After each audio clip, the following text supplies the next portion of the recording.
falar, o pessoal pediu desculpa por não poder comparecer, mas eu tenho certeza que o que os nossos queridos amigos expositores aqui e vocês vão falar vão fazer com que o evento tenha o mesmo brilhantismo de sempre, né?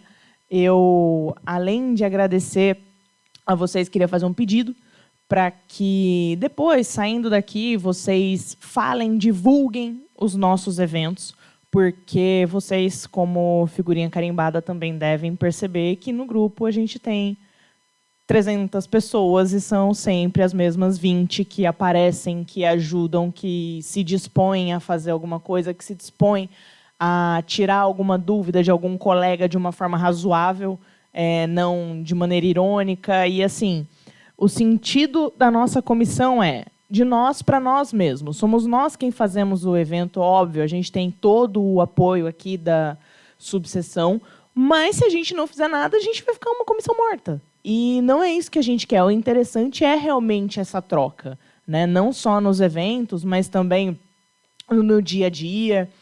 Então, eu queria pedir isso para vocês, para que comentem com os colegas, para que incentivem, porque se em cada um dos nossos eventos a gente crescer um pouquinho, já é grande coisa e a gente consegue engrandecer a advocacia daqui de Campinas e mostrar que não é porque a gente é novo de carteira, né? Não necessariamente novo de idade, mas novo de carteira, que a gente não tem competência, que a gente não tem seriedade. Tá bom? Então, é esse o recado inicial que eu queria passar. Agradecer a Jéssica, o Lucas e a Lu, que vocês também muito bem conhecem, estão sempre aqui participando conosco, dispensam apresentações. E queria aproveitar para deixar o convite para o nosso próximo evento já, que tem data marcada, vai ser em conjunto com a Comissão da Mulher Advogada, nossa querida VP aqui, a Fran, e a Jaque, que é a nossa presidente da Comissão da Mulher Advogada, vão falar um pouco para nós. Eu acredito que um pouco até em continuidade do evento de hoje, né? Que elas vão falar de onde saímos e onde chegamos. A advocacia de mulheres para mulheres e seus desafios. Ah, Marcela, mas eu não sou mulher, eu tenho que vir? Óbvio que tem, porque a luta pelo direito das mulheres, a luta pelo feminismo, a luta pela igualdade e pelo respeito na profissão, ela não é só de mulheres. Se nós tivermos homens respeitando mulheres e, acima de tudo, também mulheres respeitando mulheres, eu acredito que a gente constrói uma carreira, uma advocacia muito mais saudável. E eu tenho certeza absoluta que as meninas têm muito a acrescentar nessa conversa conosco. A conversa de hoje, que eu acho que eu não posso chamar de palestra ou encontro, mas a conversa mesmo, nesse sentido mais despojado, é justamente com o objetivo de falar do sexto ano, né? Que a gente ouve muito na faculdade falar os 5 anos são aqui, o sexto ano é o mais difícil. O que é esse sexto ano? É quando você não tem mais professor te cobrando, é você por você mesmo. E uma coisa que ajuda muito nesse sexto ano é justamente a OAB. A gente passa, né, graças agora à comissão OAB vai à faculdade, a gente tem feito esse trabalho junto às faculdades para dizer você não está sozinho, você não está desamparado, você tem opções que muitas das vezes não correspondem a esse leque de oportunidades, mas existem muitos meios de você advogar. E nada mais justo do que a gente ter pessoas que tomaram esses meios diferentes nas carreiras deles para falar um pouquinho para vocês. Sem mais delongas, eu vou passar para o pessoal aqui. Quem vai começar a falar? Por favor. O Luquinhas. Então, palmas para o menino Lucas, por favor. Pessoal, boa noite, tudo bem? Agradeço a oportunidade de vir mais uma vez aqui partilhar com vocês um pouquinho. Fui convidado pela diretoria para vir partilhar um pouco da minha experiência, como foi me formar, começar a trabalhar, o que eu busquei e o que eu almejo no futuro. Então, esse o tom da minha fala aqui para vocês. Bom, me formei junto com a queridíssima Marcela na faculdade, estudamos 5 anos juntos, ela sempre colou de mim. E aí a gente até brincava, sócio, a gente chamava muito de sócio, porque no começo a gente começou a pegar muito processo, muito não, né? Um ou outro processo junto. Um de tributário, que ninguém tinha noção do que fazer. Mas a gente fez. E deu tudo certo. Graças a Deus. Então, a gente saiu e a gente não sabia, né? E aí, a gente vai abrir o escritório, a gente vai, né, trabalhar como empregado. O que a gente vai fazer? Então, eu falei, Marcelo, o que você acha, né? Cada um entra para um escritório, a gente erra no escritório dos outros e depois a gente abre o nosso. Né? Essa foi a ideia no primeiro momento. Os caminhos, logo, né, cada um tomou seu rumo, enfim. Hoje os objetivos são um pouco diferentes e eu ainda tenho, né, a intenção de abrir meu escritório, mas eu acredito que sim, quem tem essa intenção de abrir um escritório e não conhece ninguém da área do direito, você é o único, você é o primeiro da sua família, vai advogar junto com alguém. Ou dentro de um escritório, né? Tem gente que já vai logo de cara. Né? Eu admiro porque eu não tive essa coragem, eu não consigo. Né? Essa é a verdade. Então, mas para quem tem, parabéns. E eu aconselho a vá, né, adquirir um pouco de experiência na advocacia, passar umas vergonhas em sustentação oral, vai fazer audiência de reclamante sentado lá da reclamada, vai fazer essas coisas, que aí você vai aprendendo, tá? Então, é essa a mensagem que eu tenho para trazer aqui para vocês hoje, neste sentido, né? E eu, hoje, sou um advogado empregado, CLT, mas para um escritório de advocacia trabalhista, tá? Comecei como associado por alguns meses, depois fui registrado de carteira, tá? Para quem não sabe, recentemente a lei mudou. Né? Antes a gente tinha uma regra aí de 20 horas semanais para quem não era exclusivo, para quem não era exclusivo, com exclusividade um pouquinho mais, mas hoje são 8 horas contínuas e 40 semanais. Tá? Qualquer hora extra que foi feita tem que ter o adicional de 100%. O adicional noturno é um pouquinho diferente do empregado, né, CLT. Ele começa às 8 da noite e vai até às 5 da manhã, com adicional de 25% sobre a hora trabalhada. Tá? É um pouquinho diferente. Não sei se vocês acompanharam. Faz um tempinho já que mudou, faz um aninho e pouco. Tá? Isso, exatamente. Tá? Eu acho que era mais isso. Essas são as alterações, né, que a gente teve agora. Não tem mais nada de alteração. Mas é... Isso, vou falar. Eu estava terminando as alterações legislativas. Gente, como um advogado... Depois a nossa colega Jéssica vai falar para vocês do advogado associado. Eu, como seletista, eu não posso, por exemplo... me aventurar em outras causas, eu tenho um contrato de exclusividade. Se eu for pego fazendo audiência por fora, é passível de justa causa. Então, você trabalha como um advogado CLT, mas, em contrapartida, você fica um pouco mais engessado do que um advogado associado ou como mesmo um autônomo. Tá? Então, hoje eu me encontro nessa situação. Almejo, sim, um dia ter o meu escritório, mas ainda pretendo trabalhar mais um pouquinho para alguém, para adquirir mais experiência, mais bagagem, para poder abrir o meu. Tá bom? Alguém tem alguma dúvida em relação ao advogado empregado?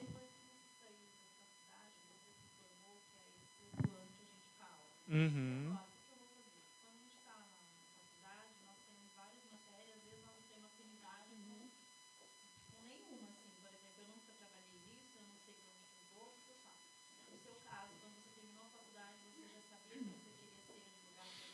Tá, para isso eu vou contar um pouquinho bem rápido da minha história. Quando eu me formei lá no ensino médio, eu não sabia o que eu ia fazer. Aí eu olhei para minha tia, ela é auditora fiscal da Receita. Falei, nossa, ela é rica. Vou ser igual ela. Uma ideia genial, sem ter a mínima noção do que estudar, do quanto estudar, do quanto isso é difícil. Fui fazer logística porque, na época, era uma faculdade que estava em voga, estava em alta. Me formei em logística, ganhava R$ 750 no mercadinho, paguei à vista o cursinho para concurso público em 2 meses saiu o edital. Um concurso você tem que estudar pelo menos 3 anos. Fui, fiz a prova, depois fiquei mais quase 2 anos estudando para concurso, dei para o TRT Campinas, São Paulo, para o TJ. Aí eu olhei e falei, vou ter que estudar mais uns 3 anos ainda. Vou fazer direito. Arrumei emprego na faculdade, ganhei a bolsa, estudei. Os 5 anos me formei. Só que eu já tinha essa bagagem um pouco de estudar. Eu estudei 3 anos para concurso. E a maioria na área trabalhista. E foi o que eu gostei. E aí, sim, a hora que eu me formei, eu já sabia o que eu queria. Né? Eu já sabia. E também tem muita gente que se forma e, às vezes, não está... Bom, não tem um estágio, não tem nada. Então, acho que a gente fica um pouco mais vago, um pouco mais sem base. Eu já tinha um estágio. Então, eu fui efetivado onde eu trabalhava. Então, por isso, do 6º ano foi um pouquinho mais... Para mim, eu acho que eu já tinha... Como eu já tinha esse direcionamento anterior, para mim foi um pouco mais fácil. Tá, mas aí é por afinidade de matéria. Né? Do que você gosta, acho que é importante, na minha concepção, se eu gosto de tributário, eu vou trabalhar para um escritório de tributário, e assim vai. Tá bom? Pessoal, agora a Jéssica vai falar um pouquinho para vocês do advogado associado. Eu tenho um roteiro. Oi, pessoal, boa noite. A maioria aqui já é conhecido, mas eu vou me apresentar e vou contar um pouquinho da história também, para vocês entenderem as minhas angústias do 6º ano, para vocês entenderem o quanto eu errei, para vocês não errarem o mesmo tanto. Tá? Eu tenho 28 anos, eu estou advogando há 5 anos, e nesse período eu busquei especialização na área trabalhista, porque Campinas é o polo trabalhista, tem muita empresa, tem muito mercado, você consegue trabalhar bem ali. E na área penal, que é a minha área de paixão. Né? Então, enquanto algumas pessoas não gostam de nada, eu gosto de 2 coisas. Totalmente diferentes. Eu concordo que quem sabe tudo não sabe nada, mas eu acho que é possível você saber mais de uma coisa, desde que você se dedique igualmente a estudar. Muito importante a especialização quando nós estamos falando de currículo. Se você quer ser empregado, é importante você fazer uma pós, você buscar. A ESA tem bastante curso gratuito para advogado aí recém-formado, o jovem advogado. Então, foi o que eu fiz. Eu me formei e eu sou a pessoa que faz roteiro e faz uma coisa de cada vez. Então, eu fiz a faculdade e depois eu fiz a prova da OAB. Eu não fiz no último ano. E eu caí num limbo, que eu não era nem estagiária e nem advogada. Eu era bacharel em Direito. Nesse período, eu fazia estágio em um escritório que não tinha essa modalidade de contratação, que é o que eles chamam de paralegal. Advogado paralegal, que, na verdade, é o bacharel em Direito. Então, eu me vi desempregada. Eu não sou aqui de Campinas, eu vim para cá para fazer faculdade. Eu tinha as minhas contas aí, que elas eram fixas, e eu precisava de uma renda fixa para conseguir ficar em Campinas. E eu comecei a distribuir, disparar os currículos como paralegal. Fui convidada para fazer uma entrevista, e nessa entrevista dei a sorte, e foi sorte mesmo, assim, não foi nada planejado, de ter uma vaga de advogada trabalhista em aberto. Nisso, o número da OAB tinha acabado de sair, porque eu fiquei bastante tempo procurando, né, emprego. E eu fiz a vaga para paralegal, e quando ela falou, olha, saiu só a OAB? Eu falei, saiu. Ela falou, então, aqui tem uma vaga trabalhista, quer tentar? Eu falei, quero. Minha experiência de estágio é trabalhista, vamos embora. E aí eu comecei a trabalhar ali. O Instituto do Advogado Associado, ele foi criado pelo Conselho Federal da OAB em 94. Qual o objetivo? A onerosidade dos escritórios. Grandes escritórios com contencioso de massa precisam de muitos advogados. E, para isso, eles fazem essa contratação. A diferença entre sócio e associado é que o associado ele não tem os riscos do negócio. Né? Então, assim, você vai entrar no escritório com vários benefícios de não ser seu escritório. Prejuízo, né? Você não vai ter esse risco. Você não tem exclusividade. Então, se você puder pegar processos por fora, você pode atender cliente. Se você quiser trabalhar em 2 escritórios ao mesmo tempo, você pode fazer isso. Então, nada te impede de prosperar. E não tem o horário, né? É um horário... É você que faz seu horário, geralmente, porque você não tem exclusividade, você não tem subordinação. Então, você pode fazer a sua rotina, os horários são flexíveis, e tem o advogado mais experiente para te auxiliar no início.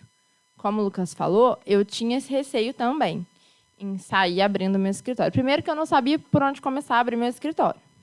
Eu não poderia abrir o meu escritório, porque se eu não tinha dinheiro nem para pagar o aluguel da minha casa, que dirá o aluguel de uma sala. Eu não conhecia a OAB, eu fui entrar como membro da Jovem em 2019. E aí eu soube que a OAB tem salas para você atender e todos os aparatos que você precisa, alguns suportes para quem está começando. Mas eu não sabia. E eu realmente precisava dessa renda fixa. Como é remuneração? Não é salário, óbvio, você não é empregado, né? Então, não é salário, é remuneração.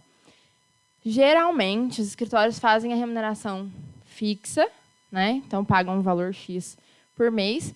E um PLR variável, aí vai de cada escritório, tem aí uma nomenclatura e uma forma de fazer esse cálculo, de acordo com o percentual que ele recebe daquele cliente e que tem o lucro do escritório.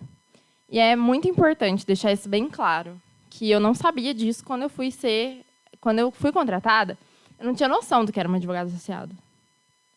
Ela falou, o contrato é associado, tudo bem para você? Eu, aham. Não precisou nem acabou de falar. Eu queria trabalhar, gente, precisava trabalhar e eu ia aceitar qualquer coisa que tivesse. E com o tempo eu fui entendendo qual era. Não é sócio, você não é sócio, você não participa dos lucros do escritório num geral, né? São porcentagens. Essa participação de lucro, ela não é do lucro total, que o dono ganha ali, o sócio ganha, você vai ganhar metade. Não é assim. Tem um cálculo para você, como prestador de serviços, poder receber a sua cota. Deixa eu ver o que é mais aqui. É um meio de contratação muito comum aqui na região. Tá? Então, grandes escritórios, geralmente, como é o trabalho dentro de um escritório associado? Na maioria das vezes, eles são terceirizados. Então, instituição financeira, banco, grande volume de processo. Né? Então, tem dano moral todo dia, tem trabalhista todo dia, de funcionário terceirizado, por exemplo, vigilante, faxina, enfim. E aí, nesse sentido, você vai atuar nessas causas. O próprio escritório, ele participa de uma licitação ou ele tem um contrato com aquela instituição financeira e aí você vai atuar como se advogado do banco fosse. Né? E aí, ali dentro é um contencioso de massa, não sei se todo mundo sabe o que é um volume bem alto de processos. Não dá para ter a advocacia artesanal, que eu conheço por aí, né? Advocacia de boutique, não tem como. Ali você tem um grande volume de prazos e de processos para você tomar conta ali, mas sobrevivemos. Estamos aqui. E eu acho que é isso, pessoal. Eu já falei os benefícios, né? Remuneração, ausência de exclusividade, o advogado mais experiente, e o início da advocacia, que tem aí as suas vantagens por você não arcar com os riscos do escritório. Já vai ter ali também computador, sala equipada, tudo que vocês precisam. E uma desvantagem é que não possui todos os benefícios da CLT. Né? Você não tem férias, por exemplo. Mas você consegue, dependendo do escritório, uma ausência estendida. Né? Você conversa lá com o dono do escritório e tira aí a ausência estendida pelo período que você precisar descansar. Não tem FGTS e é isso, pessoal. E um conselho que eu me arrisco a dar aqui, sem ninguém pedir, é que ninguém pode se acomodar no primeiro lugar que chegou quando saiu do 6º ano. Né? Que se eu tivesse acomodada ali, no primeiro lugar ali no meu 6º ano, estava frita, porque a gente tem que traçar aí as nossas metas, os nossos planos de vida. Não que você não possa ser um advogado associado o resto da sua vida, porque eu sou até hoje. Mas que você tenha o seu diferencial dentro do seu escritório, que você trace metas, objetivos e não se acomode, vá em direção do que você busca. É isso. Alguém tem alguma pergunta?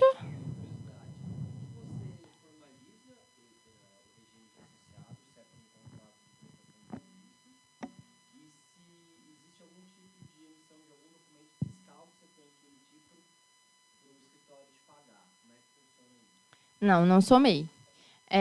Eu sou registrada dentro do escritório, assim como o registro de sociedade, tem o registro de associado também. Então, o escritório fornece, né, o contrato e eu assino como associada. E tanto se você procurar na OAB, o meu nome tem lá, que eu sou associada naquele escritório. Ainda, porque ainda não fizeram meu distrato. Show! Então, tá bom. E eles recolhem, né? Eles recolhem o INSS, né? Como pessoa autônoma. Então, eles me mandavam o meu RPA, Registro de Pessoa Autônoma, com o meu recolhimento e o desconto. Sim. Sim.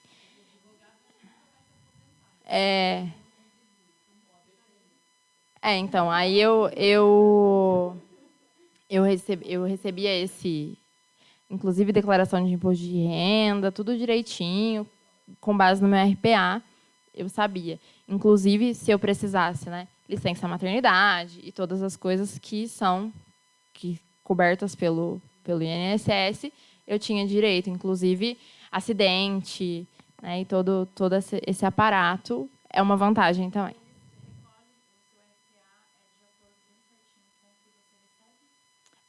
Eles fazem 11%. Isso. 11% desconta do meu e eles pagam o restante, ou eles podem descontar tudo. Descontam 11%. Mais alguma dúvida? Não sou MEI. Eu não sei. Não.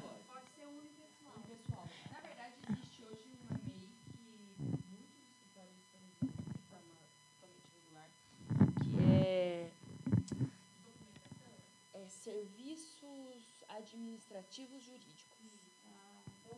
Estão camuflando. Mas já está dando problema. Acho que é isso. É alguma coisa assim. Não, mas muitos advogados estão sendo obrigados a abrir a MEI, depois que alguns escritórios foram obrigados a registrar. Então, péssimo, né? Sim. Mas pode ser sociedade unipessoal e assim podemos sim. Então, mas aí a sociedade unipessoal você não pode prestar serviço para alguém, né? Para um outro escritório. Você não pode ser associado. Ah, não. Aí você pode emitir sim, nota. ok. Aí a nota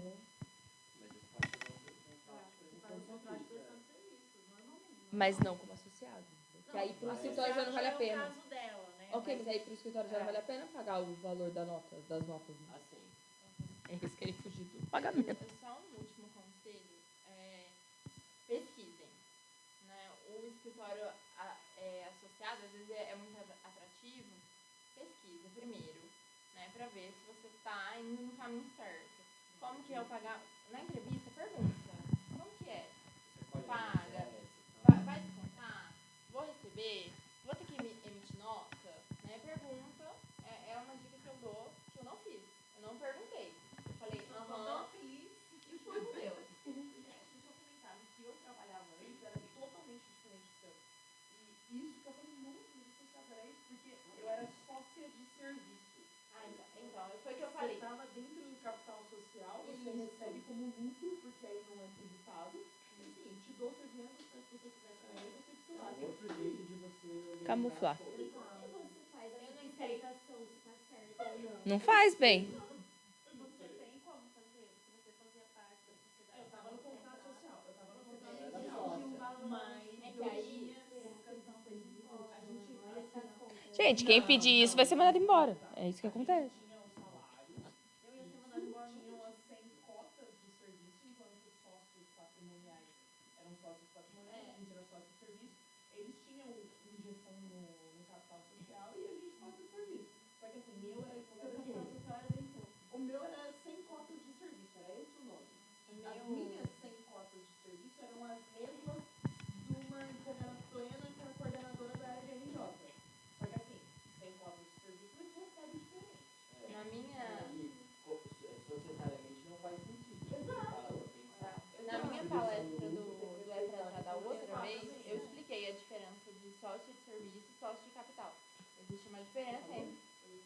Não, na outra. Resumidamente, fala pra gente. Tá. O sócio, né, de serviço, ele entra como a Marcela entrou, né? Ele recebe a parte do capital em uma porcentagem. Aí cada lugar faz uma conta, cada lugar determina de uma forma. Ele tem acesso à prestação de contas, ele tem acesso ao capital, né? Tudo, mas dentro de uma cota. O sócio de capital é o sócio que investiu também. No caso, ela não investiu. Ela não abriu o escritório. O sócio de capital é o sócio que correu o risco, né, do negócio, da advocacia. Ele injetou o dinheiro dele ali, então o retorno dele é diferente. Na hora de fazer as contas, os cálculos, como que fala quando tira da empresa? Não é esse não. O prolabore é diferente. Tá? Então, a remuneração, retirando leite, aí é diferente. Então, existe essa diferença. Eu, inclusive, falei aqui, né? Sócio do escritório é diferente do associado pela questão do risco do negócio. E aí, dentro do sócio, existem essas duas categorias, que é o sócio de serviço e o sócio de capital. Dentro do escritório que eu trabalhei, o primeiro, eu tinha a oportunidade de ser promovida a sócio de serviço, que eu ganhava com isso, serviço. Apenas. Não ganhava nem R$1 a mais. Então, você tinha que... Né, às vezes, eles faziam, vai aumentar seu fixo. Quanto? R$50. Tá, e o serviço? Muito mais. Então, assim, não... Tem imposto de renda. É imposto de renda normal. Como... Mas... Não. Mas no imposto de renda, não no INSS. Ah, tá. Mas é que também não chegava no mínimo valor também. Diga.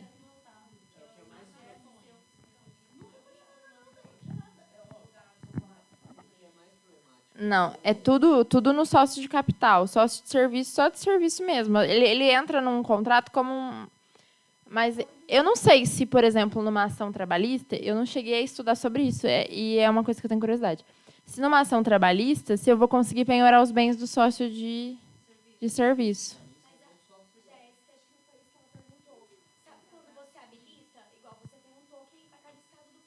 Sim.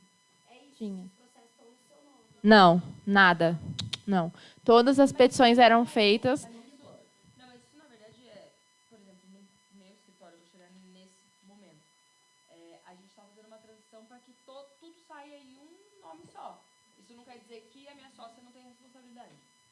A procuração aqui. Mas a procuração fica no nome do escritório, né? Em nome do escritório, e o dono do escritório, né? O sócio de capital, e ele subestabelece. Porque quando eu trabalhei, eram por meio de licitação que ganhava os contratos. Então, aquela empresa, ela não tinha como fazer a procuração com frequência. Tipo, manda uma procuração nova.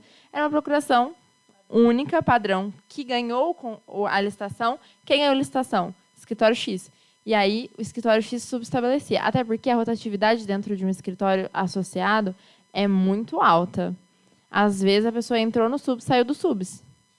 Acontece bastante. Então, para não correr esse risco, a gente deixava sempre a publicação no nome do dono do escritório, né?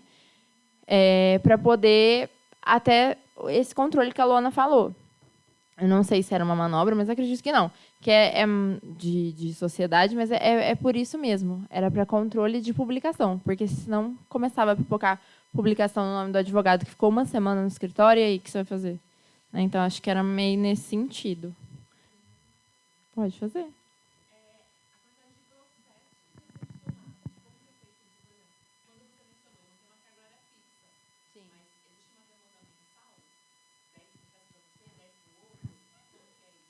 Tá. Para, não ri, gente. Para, não ri. Elas estão rindo de 10 processos, não. Eu vou dar um exemplo, tá? Eu posso usar o exemplo à vontade. O escritório fechou, eu posso falar o que eu quiser. Não tem problema. Posso falar o que eu quiser. Como funcionava nesse escritório? Entravam terceirizações de processos diariamente. Por quê? Distribuíam os processos diariamente. Então, entravam as terceirizações, tinha uma equipe de advogados que fazia publicação e terceirização. E aí, essa equipe dividia para as outras equipes, civil, trabalhista e afins. Na trabalhista, era eu e um colega. Para nós, chegava todos os dias aí, em média, 45 prazos. Nem todos processuais. Tá? Alguns internos que eu tinha que solicitar documento, enfim. Em média, isso. Tá? Por dia.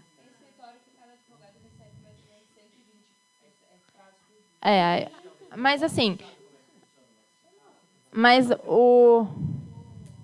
os processos, o prazo processual, né, não era o meu grande volume. Então, dos 40, 12 eram processuais. Os prazos internos que a gente tinha era solicitar documento para o cliente e tudo mais, que tudo isso era agendado para não perder o controle. Tinha um grande número de prazos. Se eu vou fazer uma contestação e chegou já a publicação da audiência, já vinha um prazo para mim para eu pedir documentação, testemunha, preposto e afins. Então, cada um era um prazo. Acabava dando um volume maior, às vezes dava mais de 40, mas era fácil de resolver, né? E os prazos processuais, eles são muito parecidos. Todas as iniciais são muito parecidas. Então, quando você vai fazer uma contestação, o massificado não é artesanal. Você faz médio, um Ctrl-C, Ctrl-V. Não que você... Aí é o que eu falei do negócio de acomodar. Não que eu fizesse 100% Ctrl-C, Ctrl-V, porque isso não dava dentro da minha cabeça. Eu não queria ser essa pessoa, eu não queria ser uma cumpridora de prazos. E aí, mas aí na hora que também estava dando, né, o meu horário, e aí também eu era. Mas eu tentava não ser. Funciona mais ou menos dessa forma.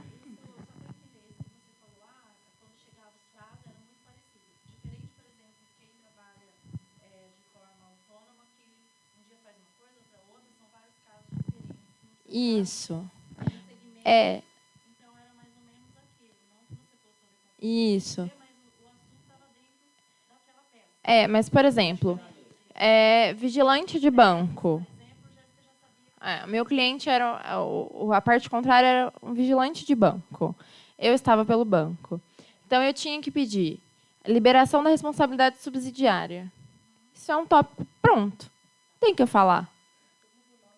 Eu fiz a fiscalização, eu vi que ele trabalhava direitinho, não deixei ele fazer hora extra, o colete dele não estava vencido, estava tudo direitinho. Entendeu? Esse tópico é padrão. Isso não tem que mudar muito. Horas extras, aí a gente tinha que avaliar caso a caso. E por aí, adicional, por várias vezes. Impugnação de laudo de insalubridade. Quem fazia? A engenheira. Laudo médico. Quem fazia? A médica. Então, meus colegas brincavam, né? Fala teu CRM aí, gata. Porque tinha CRM, tinha CREA, tinha tudo. Tinha que dar os teus pulos. Mas eu aprendi muito. Aprendi bastante. Tomei bastante na cabeça, mas aprendi bastante.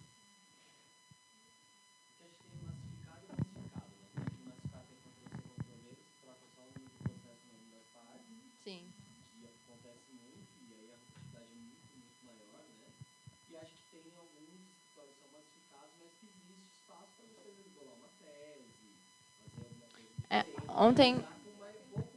Ontem eu estava fazendo um curso da ESA, né, de Direito do Trabalho.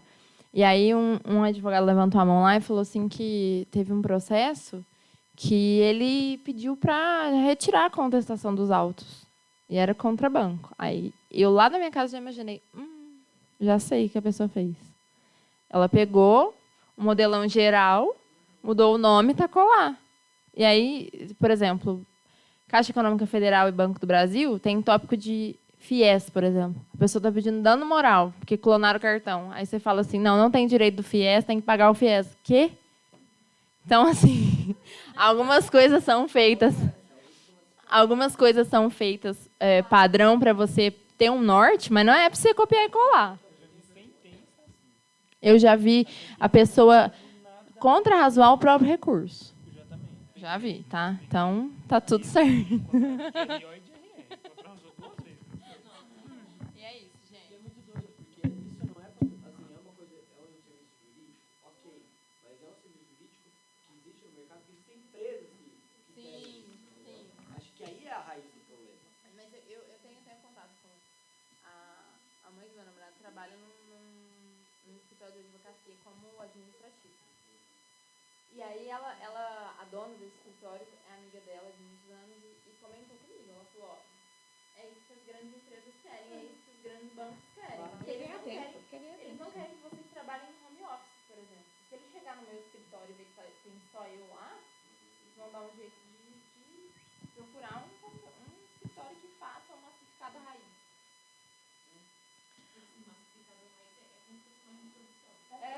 Você só muda os É nomes. um chão de fada.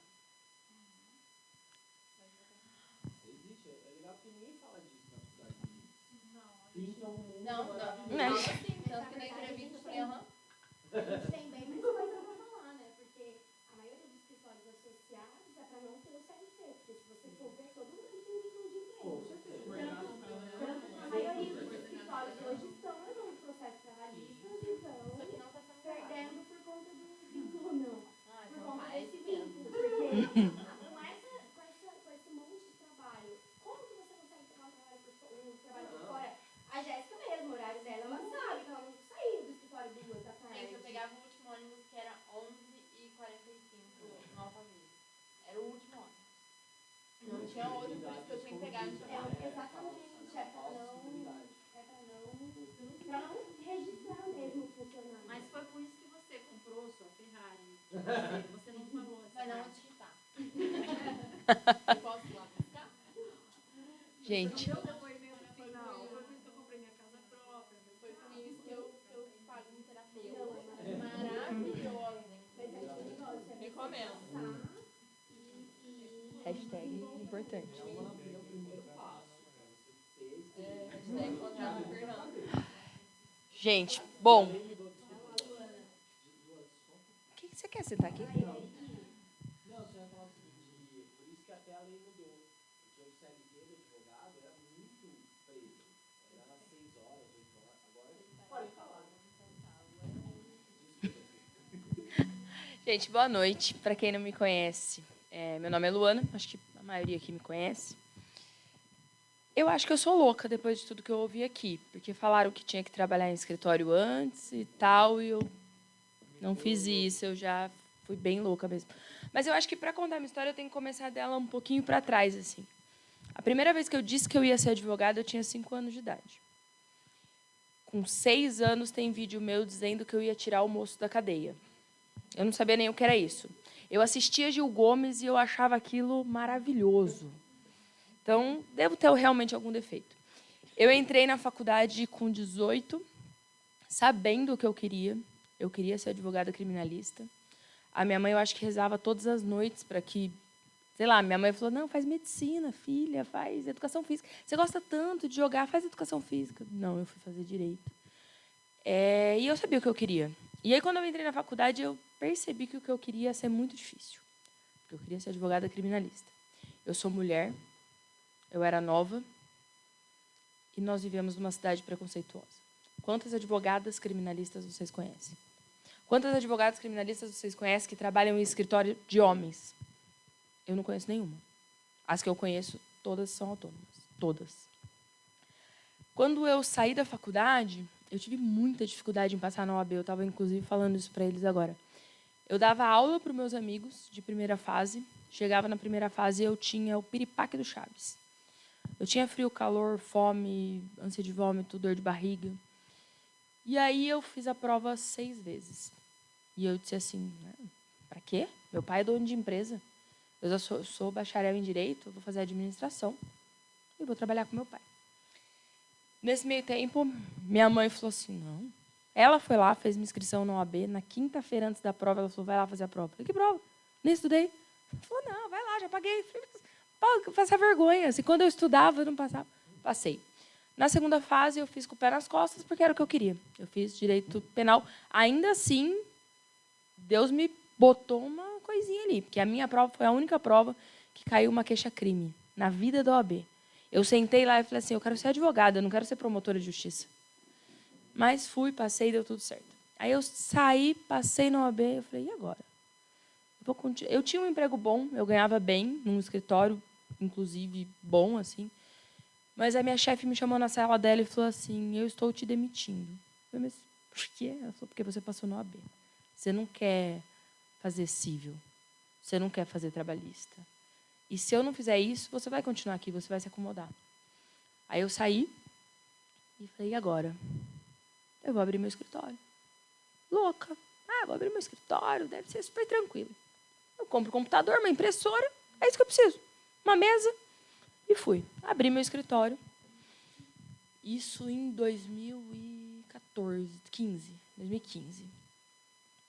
Porque por conta do... Eu tenho 10 anos de formada, mas 8, 9 de OAB.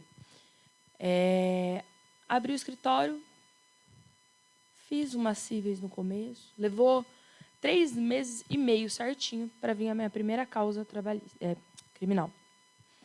E aí, eu peguei aquilo e falei, gente, mas e agora? O que faz? Porque eu aprendi a passar na OAB, né? Aprendi a tirar nota na prova. Eu não aprendi a ser advogada. Mas ergui meu narizão, meti bronca e falei, não, sei. Era uma moça, a minha primeira cliente foi uma mulher. A mãe dela sentou na minha frente e falou, doutora, tem experiência? Tenho. Oxi, já fiz, um monte. 2 anos de prova. Nossa. Quê?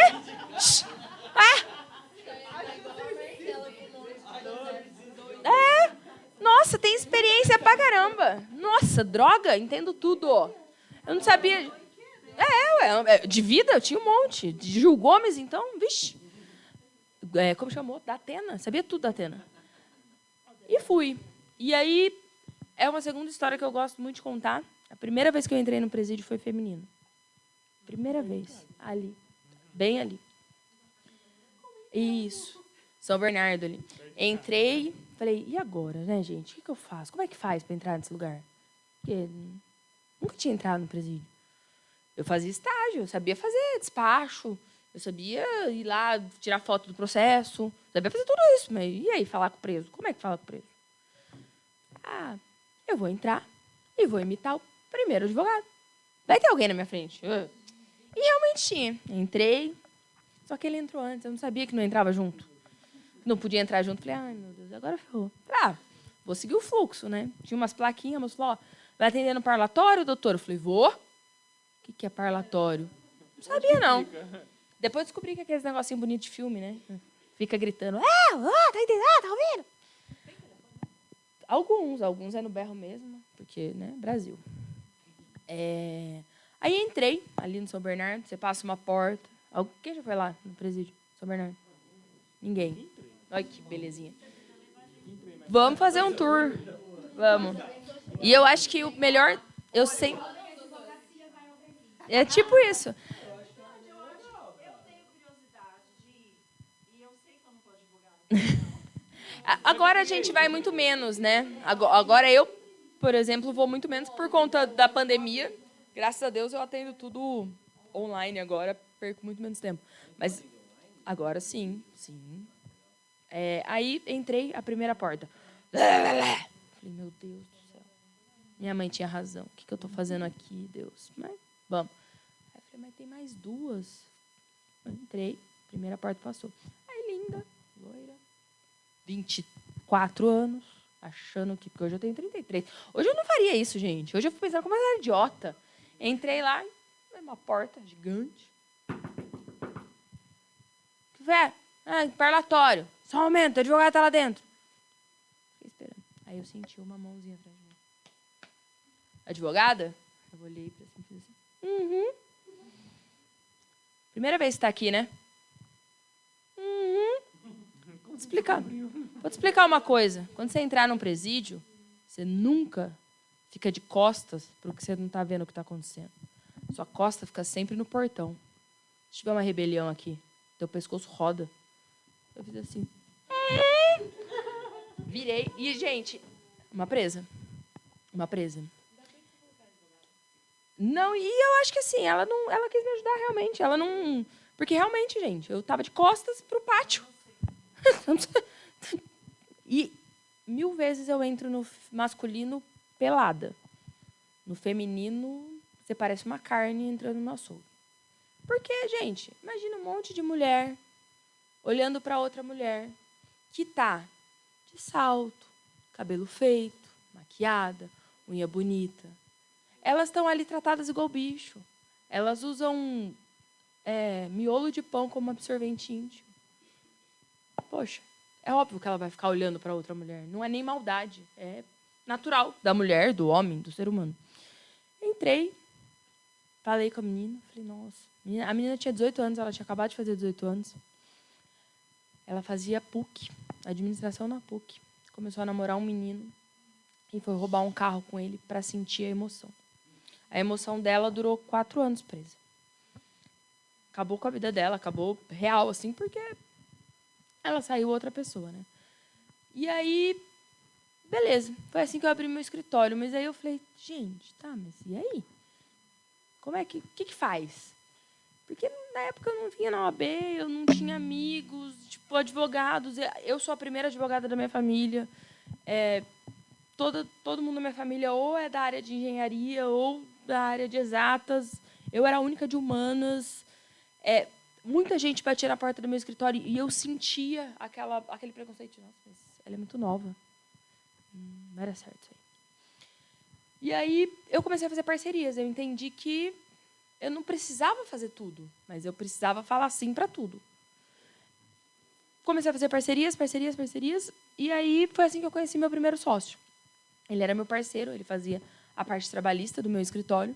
E aí um dia a gente botou na ponta do lápis assim que a gente praticamente estava trabalhando junto. Então, a gente fez uma sociedade que foi uma excelente sociedade, foi algo que me fez crescer muito enquanto pessoa, enquanto ser humano. Só que aí, no meio da pandemia, eu entendi que, na verdade, eu fiquei com medo de morrer. Eu achei que eu ia morrer de Covid de todos os jeitos. Assim. Eu falei, esse negócio vai me matar. E eu queria ser feliz. Eu não queria ganhar dinheiro. Eu achava que dinheiro teria que ser uma consequência da minha felicidade. Eu não queria mais falar sim para tudo, porque aquilo dava dinheiro para o escritório. E aí eu desmanchei a minha sociedade, reencontrei a Jaqueline, que era uma pessoa que tinha estudado comigo. A gente começou a conversar e a gente entendeu que a gente queria a mesma felicidade. Por quê? Porque direito, para mim, não é dizer não para um cliente porque ele só pode me pagar R$200 por mês. Se ele vai me pagar esses R$200 por mês... O meu escritório hoje é um escritório de boutique, né, que a gente chama, porque não existe Ctrl+C, Ctrl+V, não existe modelo, né? Às vezes eu dou muita risada quando eu escuto essas coisas, porque eu fico falando, gente, eu ia ficar louca, eu ia ter um colapso, assim. Porque eu vejo contestações e eu falo, meu Deus, como é que alguém tem coragem de deixar pôr o nome nisso? Por que teu nome? Por mais que não seja, mas é o nome do escritório. Meu, o teu tá ali, é você que fez a audiência. É você que o outro advogado olha e fala assim, ai, sei, que vergonha, vem passar vergonha pelo banco aqui. Porque é isso que a gente pensa. É isso que os juízes pensam. Eu acho que é muito importante, se você quer crescer, eu acho que os meninos têm razão, assim. Eu fui louca, realmente. Porque... E eu tinha um pai, né, que poderia me ajudar. Essa é a grande verdade também. Porque quando eu abri o meu escritório, a grande verdade é que 3 meses eu não tinha dinheiro para pôr gasolina no meu carro. Então, meu pai me ajudou. Eu tive um pai que pôde fazer isso, né? Mas eu acho que se eu puder dizer alguma coisa para quem está abrindo, quem abriu, quem quer abrir, primeiro, humildade.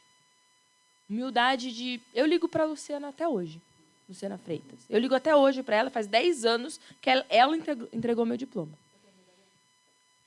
Essa aqui tem medo de mim, não sei porquê, gente. Eu sou tão boazinha.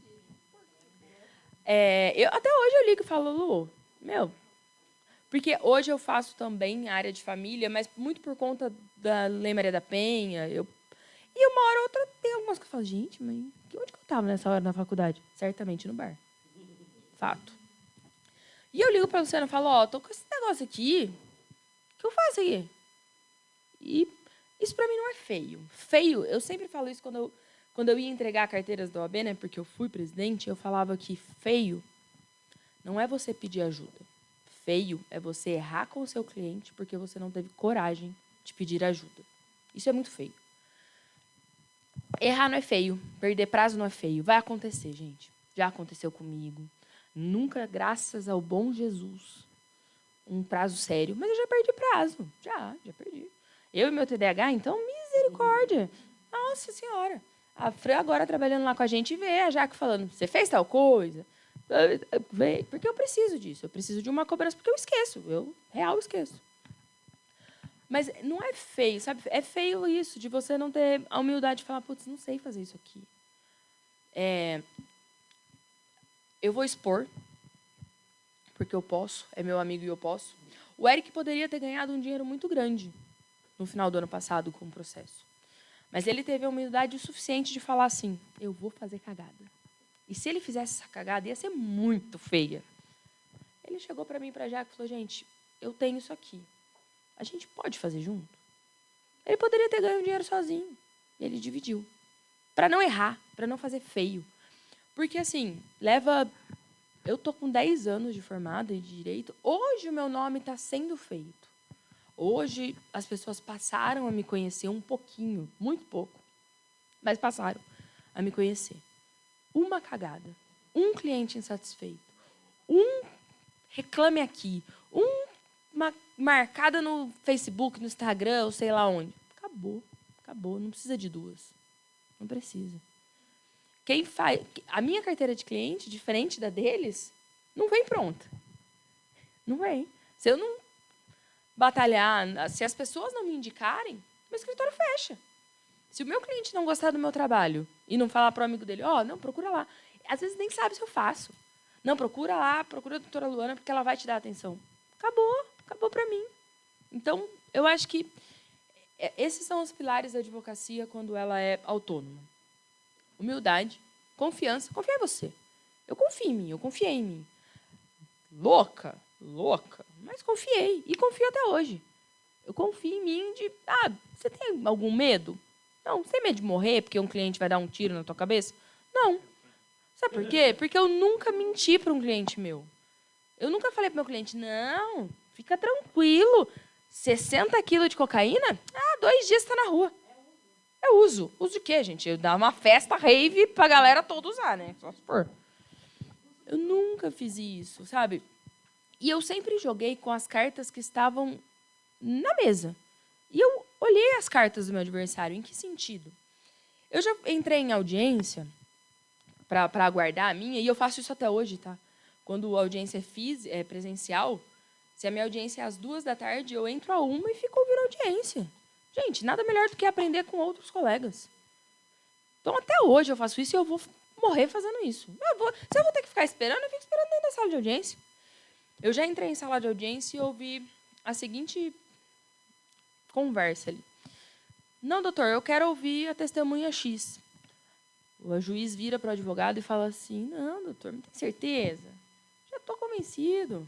E o advogado estava batendo na tecla que era usuário. E era uma quantidade pouca, assim, dava até para falar que era.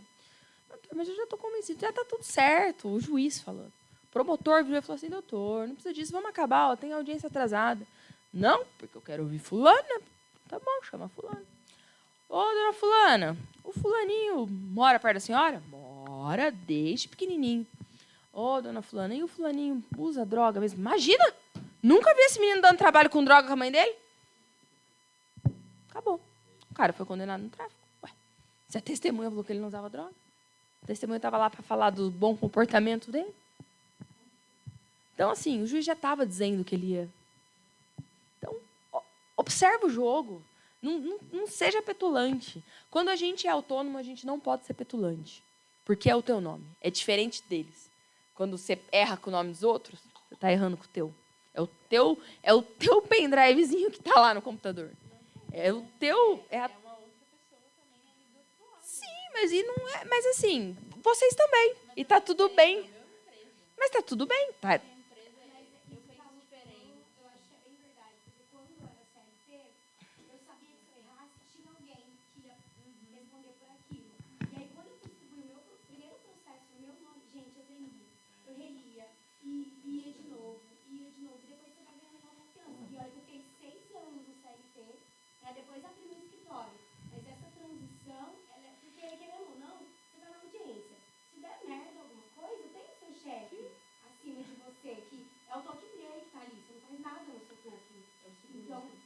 É. E assim, outra coisa que eu sempre falo é, o dia que você levantar da tua cama para fazer qualquer coisa que seja, né, seja um protocolo no cartório, e não der o frio na barriga de será que eu tô fazendo certo? Você vai fazer cagada. É nesse dia que você vai fazer a maior cagada da tua vida. Porque a confiança ela é importante, mas a soberba, a arrogância é algo que quebra as pernas de qualquer ser humano, né? E no nosso caso é isso. A gente está mexendo com a liberdade, com o dinheiro, com o que quer que seja de um outro ser humano que confiou em você. Então, eu sempre falo assim, mas, nossa, tem cliente que enche o saco? Tem. Gente, quando eu fazia... Não lembro, nossa, estou meio dislexa. Não é remissão, é quando está para sair já da cadeia. Progressão de regime. Era um inferno. Porque eles contam real, igual na folhinha ali. Faltam 2 horas para dar o prazo. A doutora já distribuiu? Tipo, é um inferno, mas eu sempre... Ainda mais mãe, sabe? Mãe eu sempre trato com muito carinho, porque não importa o que o filho dela fez, né? No meu caso. Ele é o filho dela. Porque, assim, às vezes é um negócio que eu falo, meu Deus. Né? Mas é o filho dela. Tem notícias ruins que são você que vai dar, não é o seu chefe. E a primeira notícia ruim que você dá é muito dolorosa. Assim, você virar para uma família e falar assim, olha, a condenação foi 10 anos, no fechado. Não é seu chefe que está falando, é você. Foi você que é advogando no processo. E aí é você ter a consciência de deitar a cabeça no travesseiro, deitar e falar, ele pegou 10 anos, mas eu fiz tudo que eu podia. Poderia ter sido 15, poderia ter sido 20. Eu fiz o meu melhor. Eu acho que isso é muito importante, deitar e falar, eu fiz o meu melhor. E para ter um escritório hoje, não é difícil mesmo não, gente. Eles estão falando que não, é ter coragem. Coragem de comprar um computador, uma impressora. Hoje nem precisa de impressora, se não quiser. É um computador, uma sala da OAB e bora meter as caras. Vai lá, faz. Deu certo, deu, não deu? Aí você procura outro emprego. Mas é isso, é sonho. A Jéssica falou uma coisa que é importante. É você olhar lá na frente e falar, qual que é o meu sonho? Eu sabia qual era o meu. Eu sabia.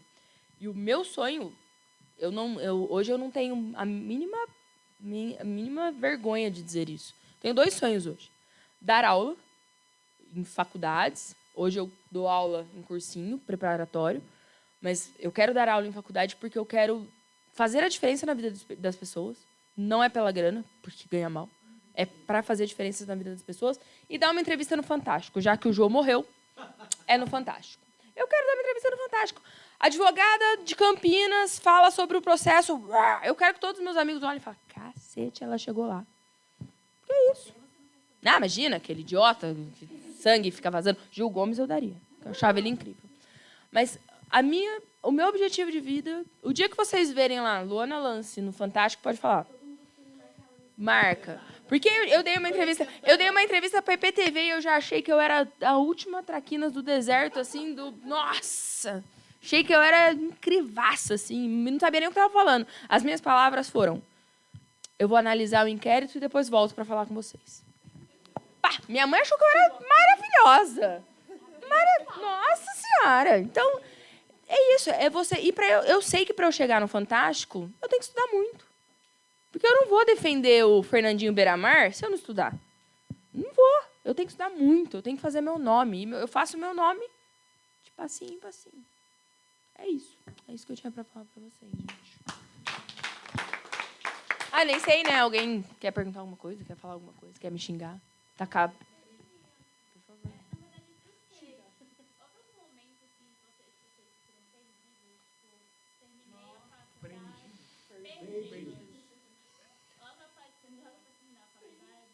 Eu acho que o momento que eu mais me senti perdida foi quando eu não passava no OAB. Porque eu não tinha outro caminho. Eu não fui a pessoa que não sabia o que fazer e fui fazer direito. E aí eu pensava, meu Deus, mas se eu não passar no OAB, eu não vou ser advogada. Não tem, não dá. Eu não queria ser, sei lá, qualquer outra coisa. Então, aquilo para mim foi muito difícil. Foi difícil a ponto de eu entrar em depressão, eu cheguei a 45 quilos. Você olha a minha foto de formatura, da minha festa de formatura, e olha para mim hoje, você fala, meu Deus, Essa menina tava com AIDS, sei lá. Eu cheirava cocaína, crack e injetava na veia. Eu cheguei a 45 quilos. No dia da minha festa de formatura, eu pesei. Então, assim, foi um momento muito difícil para mim. E, claro, quando você tá ali caminhando, e aí você patina, e um mês é bom, no outro é muito ruim, para você entender, porque, assim, isso é algo que também, para você entender que, diferente deles, que no fim do mês vai ter 3, 10, 20, 90 mil reais na conta, sei lá quanto. Aleluia, amém? Eu não sei. Eu não sei quanto eu vou ganhar dia 10 de março.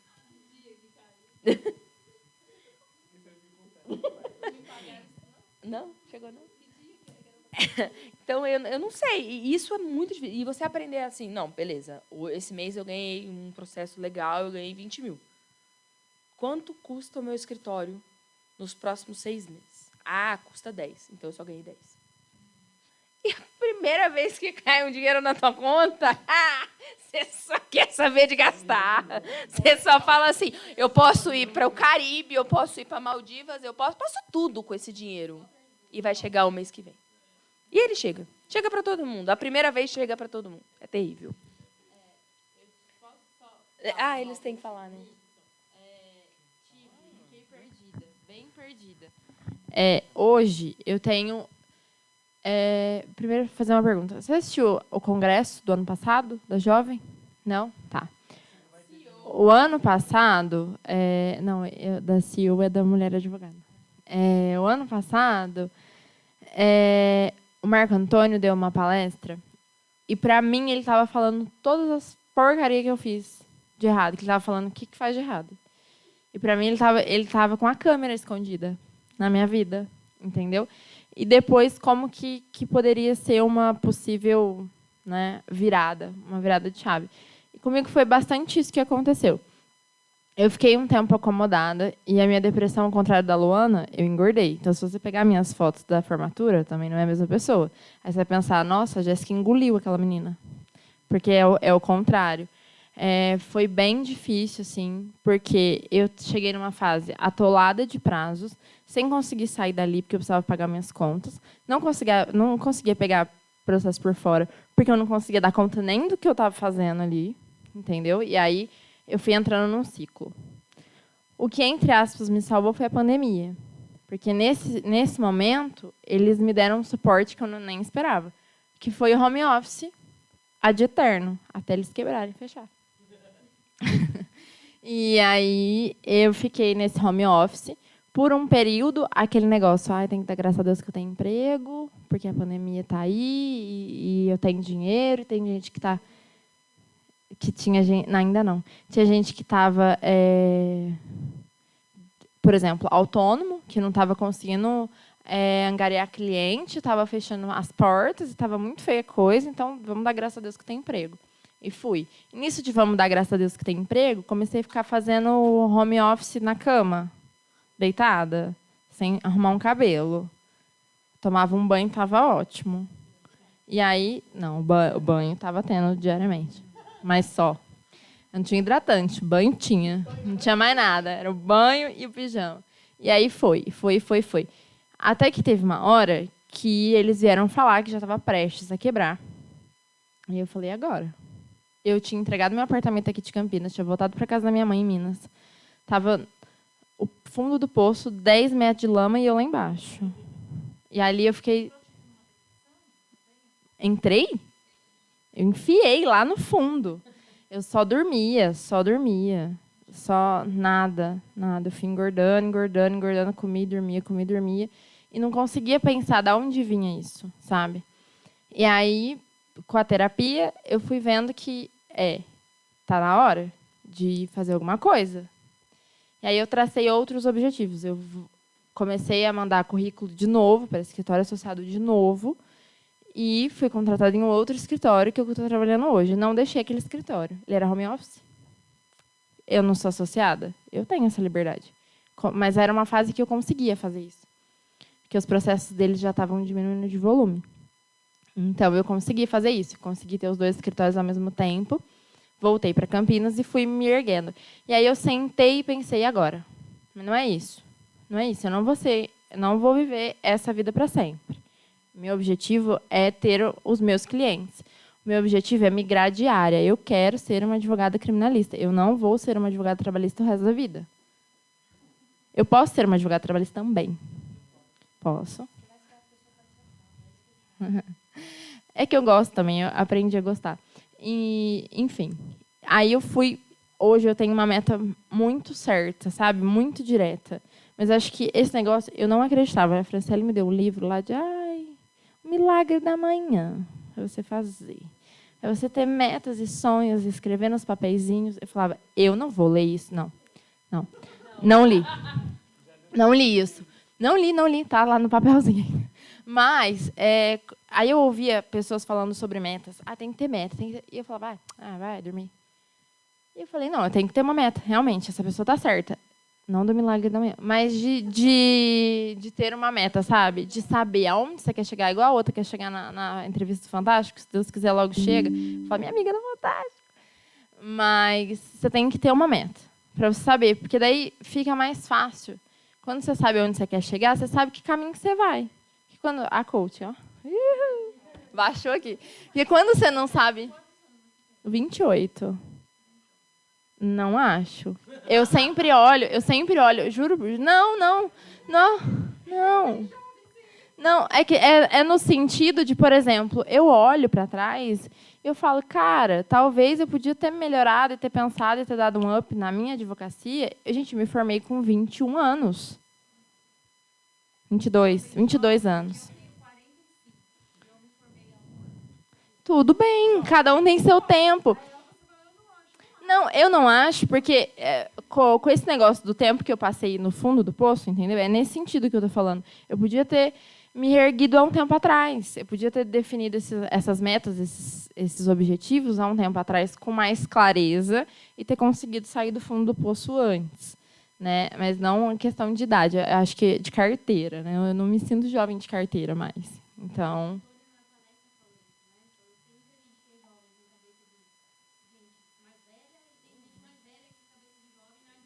Isso. Meu pai hoje, né? Ele faz direito. Ele está no quinto ano. Inclusive, ele passou na OAB agora de primeira. E eu bater nele, né? Fiquei com inveja? Fiquei. Gente, e eu falei pra ele, eu estou com inveja de você. Meu pai tem 56 anos. Ele foi lá e fez. Mas por quê? Ele não precisa disso. Ele foi lá e fez. E eu morri de inveja, mas já passou, fiquei morrendo de orgulho agora. Não, eu quase infartei corrigindo a prova dele. A minha eu não infartava tanto que nem a dele. E eu falo que eu queria ter a cabeça que eu tenho hoje, fazendo a faculdade em 2008, que foi quando eu entrei. Imagina que eu ia matar a aula para ir no bar, tipo, eu nem bebia, gente. Eu acho que é o fato da gente fazer faculdade mais velha, talvez. Isso, com certeza.